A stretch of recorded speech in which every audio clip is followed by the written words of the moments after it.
don't move steadily toward your new reality because you are so enamored with the reality you've got, except you complain about it all the time. So the reality that you've got keeps you from moving to the reality that you want. And that really is what we will be talking about here today. How can you release yourself from the habit of thought? That's what a belief is. A belief is a thought you continue to think. A belief or an expectation. Esther got on the airplane in San Antonio really early yesterday morning and changed planes in Los Angeles at LAX airport, and everything was wonderful. They all got on the second plane and sat there for a while, and then there was an announcement, everybody get off because the plane is not going to fly because there is weather in San Francisco, which Esther and her iPhone knew was not true.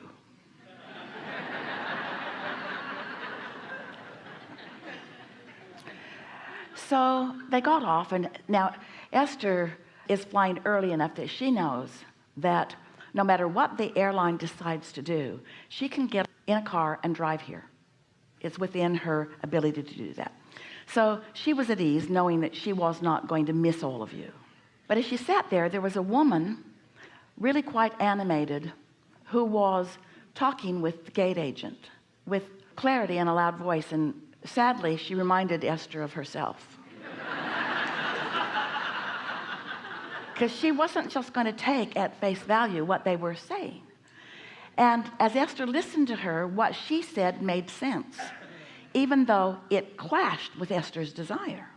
She was saying that something, most likely some sort of anticipated weather, had slowed the San Francisco airport down enough that everyone no longer had a gate or a landing slot. And Esther had heard that before. It resonated with something that she'd heard before. And so as Esther listened to her reasoning, the man at the gate, he was a supervisor, he listened to her, to this woman, and sort of gave her a nod and a wink that she was onto something. But Esther had done something as she came off the airplane. As she came off the airplane, she stuck her head and her first foot and her second foot and most of her body inside the cockpit.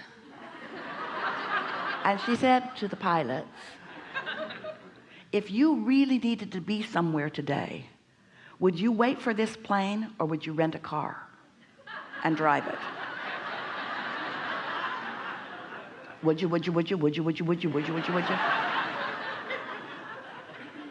And the captain of the ship said, I wouldn't drive it. I'd wait for this airplane. And Esther thought, good enough. So here's Esther. She's had experiences where they have delayed a flight and delayed it and delayed it and delayed it and delayed it and delayed it and then finally canceled it. And she knows that if you wait around long enough, then there are no other options except maybe to drive all night. So she has this current experience with all kinds of options about the way she thinks and feels, and wanting to vibe out some truth. From where do you get your truth?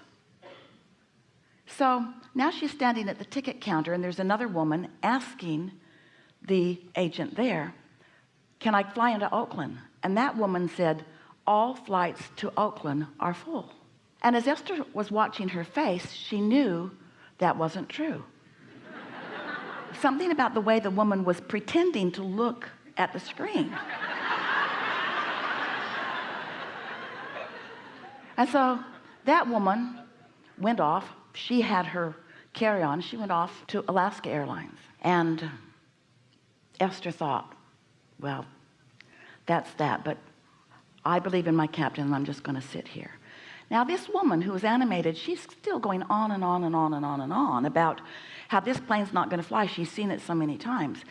And so Esther decided to put in place a plan B. So she arranged for a limo driver to pick her up at baggage claim 3 hours from now, because she figured in 3 hours she could get her bag off that airplane if she needed to. And so now she is sitting there relaxed and in some sense of relief, knowing that she was going to get what she wanted, even though she could feel that she was banging it out in an unnecessary way. So here she is. You've been there too. Her now vibration is clouded by all of the flights that have ever been canceled, all of the lies that she thinks she's ever been told, all of the trauma that she's ever lived around this subject, and current faith in a man that she believed was telling her what he believed to be true, although she doesn't know how much he actually knew. Have you ever lived that kind of confusion? What should I do? What should I do? What's the right thing for me to do? Do I just sit here and let the universe have its way with me? How much do you trust the universe?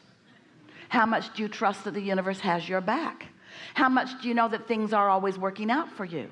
How much do you know that there is always a way, that there's always a plan? How much do you know that you don't need to be the one that figures it out? And when you try to be the one that figures it out, while it does exercise your reasoning ability, often the more you exercise your reasoning ability under the guise of creating your own reality, the more you introduce unnecessary resistance into the equation. You hearing us? So Esther sat there, and now she's feeling amused because this has been Mr. Toad's wild ride. She's been all over the place, mostly feeling confident that she's all right no matter what, but she went here and here and here and here and here and here and here and here and here because she allowed influences of current reality and a woman who had had a lot of experience. 45 years she's been flying, she and her husband. She knows about all of these kinds of things. And she got the gate agent to give her a wink and a nod on the dire thing that she had extrapolated from her past experience. And so as Esther is sitting there and listening to all of this, she became very amused with herself.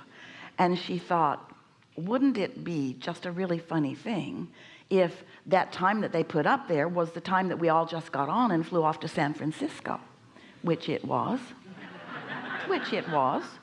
It was a slight delay. It was a 3-hour delay. But it wasn't a canceled flight. And as Esther is settling into her seat, she is saying to herself, what has this life experience brought to me? What do I now know in a clearer way? What do I now know? What do I know more clearly than ever before? Things are always working out for me. There is always a path, and nothing serious is going on here. And what else? I introduced unnecessary resistance into my equation. Was it terrible? No. Was it an exercise? Yes. Was it sort of fun? Truly. Was it interesting? It's fascinating. Was it adventurous? Yes, it was. Do I feel more alive? I do. Did I make friends? Yes. Is there something I would have rather been doing with that time? No. Is it what living life is? Yes. Sitting in your environment, assessing what's going on, digesting it, just like eating a yummy vibrational meal. There isn't anything serious going on, no matter what it seems like. Esther was thinking, well, the stakes feel higher to me because I'm not just going to buy art.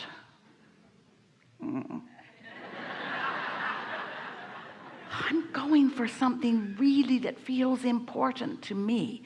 I can't just not go. Was that ever an option? Was that ever really on the table? I can't go. And yet, isn't it sometimes tempting for you to play out the worst case scenario? You know why you do that? Because you want to feel adventure. You know why you play out the worst case scenario? You want to prove your worthiness. You know why you play out the worst case scenario? You want to triumph. Here I come to save the day. All of those reasons. So our encouragement to you is be playful in your life and have fun with it. And let the universe surprise you and delight you in as many ways as you want. But never ask the universe to give you exactly what you've planned. Because if the universe only ever gives you exactly what you've planned from your very narrow point of view, you're going to have a really boring life. But if you allow the universe to reach out to all of the possibilities, knowing who you are and what you want. And if you've practiced your knowing that things always work out for you, then you can be an active participant. That's important in this unfolding drama of the way the universe will stand on its head to give you whatever you want whenever you want it. Welcome to planet Earth. Welcome to vast contrast and diversity. Welcome to infinite choices and possibilities.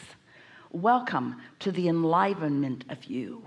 Welcome to the adventure of being out here on the leading edge, right where you want it to be.